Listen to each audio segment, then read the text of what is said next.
Oke, selamat datang di sesi ketiga, yaitu mengenai tampilan atau analisis pada data curah hujan rata-rata. Oke, di modul sebelumnya sudah kita lakukan untuk relate atau rekayasa atribut untuk data masing-masing stasiun hujan. Sehingga pada masing-masing stasiun hujan memiliki nilai curah hujan rata-rata bulanan tahun 2010. Nah, kurang lebih seperti ini. Nah, lalu kita ingin menderivasikan atau menurunkan data titik di stasiun tersebut menjadi eh, peta sebaran curah hujan rata-rata. Jadi, di stasiun A dan stasiun B curah hujan rata-ratanya berapa, kita coba analisis di seluruh wilayah Kabupaten Jember. Nah, ini akan kita gunakan yang namanya adalah interpolasi. Jadi datanya akan diinterpolasikan. Nah, ada beberapa cara interpolasi yang seperti yang sudah dijelaskan di kelas juga, bahwa ada kriging, ada IDW, dan interpolasi biasa. Nah, untuk kasus ini paling cocok kurang lebih kita akan menggunakan IDW. Nah, untuk menggunakan IDW, kita hanya memerlukan data yang sudah kita olah sebelumnya, lalu kita cari di sini, kita search saja IDW seperti ini. Nah, lalu kita gunakan yang spatial analyst. Lalu untuk point feature-nya kita gunakan SH relate dan Z value. Z value ini adalah value yang akan diinterpolasi. Apa yang akan kita interpolasi? Karena kita pengen tahu curah hujan rata-rata di bulan Januari. Jadi kita interpolasi di bulan Januari terlebih dahulu, lalu hasilnya kita bisa masukkan IDW di Januari. Nah, kurang lebih seperti itu. Lalu untuk output cell size ini adalah apa ya? Itu adalah ukuran dari rasternya. Nah, itu semakin kecil akan semakin bagus. Jadi di sini kita gunakan 10 saja. Atau kalau akan ada analisis lainnya, kita gunakan yang sama dengan raster lainnya. Jadi biasanya antara 10 kalau menggunakan Sentinel atau 30 atau apabila menggunakan Landsat. Kita di sini gunakan 30 terlebih dahulu saja. Lalu power optional kita pakai default saja. Nah, di sini yang perlu kita perhatikan adalah environment-nya. Jadi, di environment-nya itu output koordinat.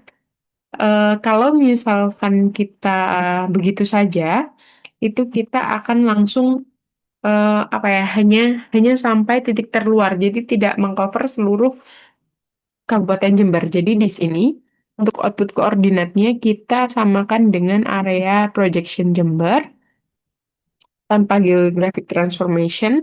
Lalu kita turun ke bawah lagi. Untuk processing extend ini juga kita samakan dengan area projection Jember. Nah, di sini kalau sudah kita bisa oke. Nah, kalau environment-nya sudah diatur, semuanya sudah diatur, lalu kita oke saja. Biarkan data ini running seperti itu.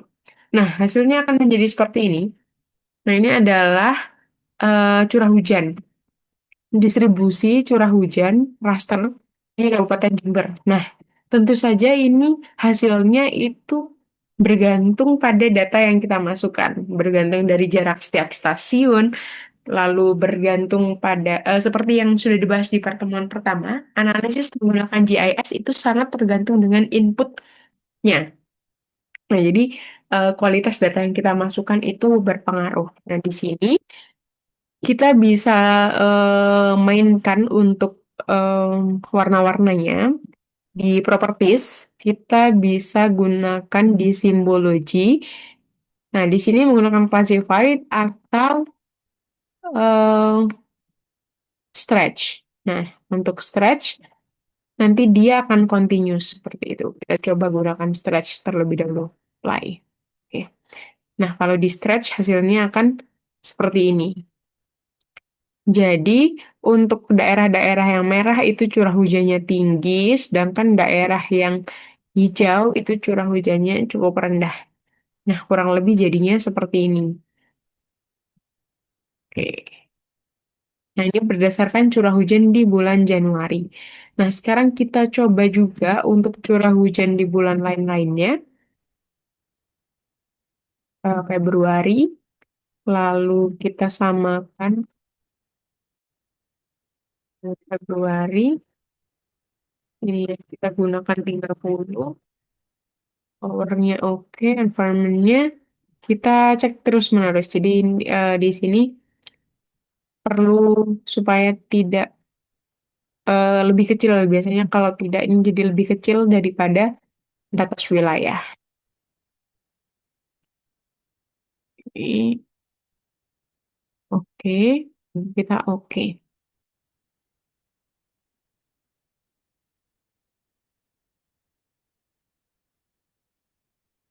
Ini selanjutnya bisa kita rubah juga di properties menjadi stretch color, lalu kita gunakan yang sama. Begitupun dengan, sorry, begitupun dengan bulan lainnya. Nah, ini tidak bisa digunakan ya. Jadi untuk yang 3D analis ini kalau dia punya nilai Z. Nah, biasanya untuk DEM. Nah, kita gunakan yang spatial analis. Di sini kita gunakan S hari lead, masih sama seperti yang tadi, tapi bulan Maret. Lalu di sini kita,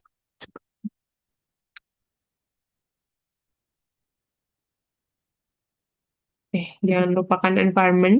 Biasanya agak gampang lupa karena biasanya tidak kita utak-atik di bagian environment.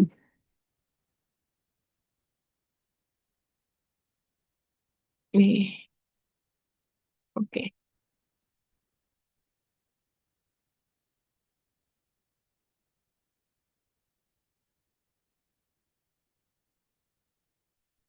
Oke, nanti propertiesnya kita coba ganti colornya stretch dan oke,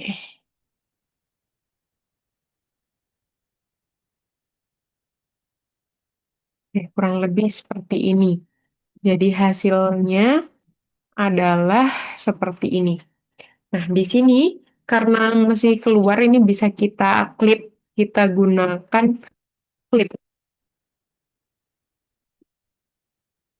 oh sorry, klip yang data management untuk rasternya. Nah, ini formatnya adalah raster. Jadi IDW-nya, hasil IDW itu formatnya raster. Jadi kita masukkan saja output extend-nya bisa kita masukkan area projection Jember. Lalu agar dia bentuknya lekuk-lekukannya sama, kita gunakan kita tik yang ini. Use input feature for clipping geometry. Lalu kita oke. Oh, sorry tadi untuk tempatnya masih random, nggak apa-apa. Kita biarkan saja dulu. Kita klik dulu. Nah, hasilnya adalah seperti ini. Lalu kita eh, lakukan untuk semuanya. Jadi kita masukkan semuanya. Tadi Januari sudah, Februari.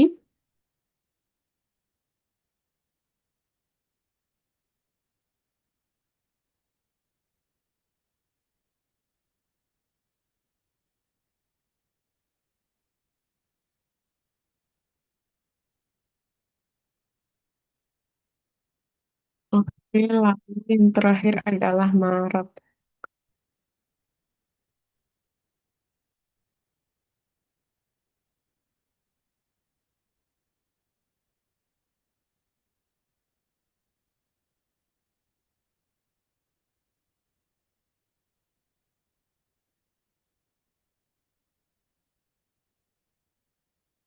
Oke, semuanya sudah.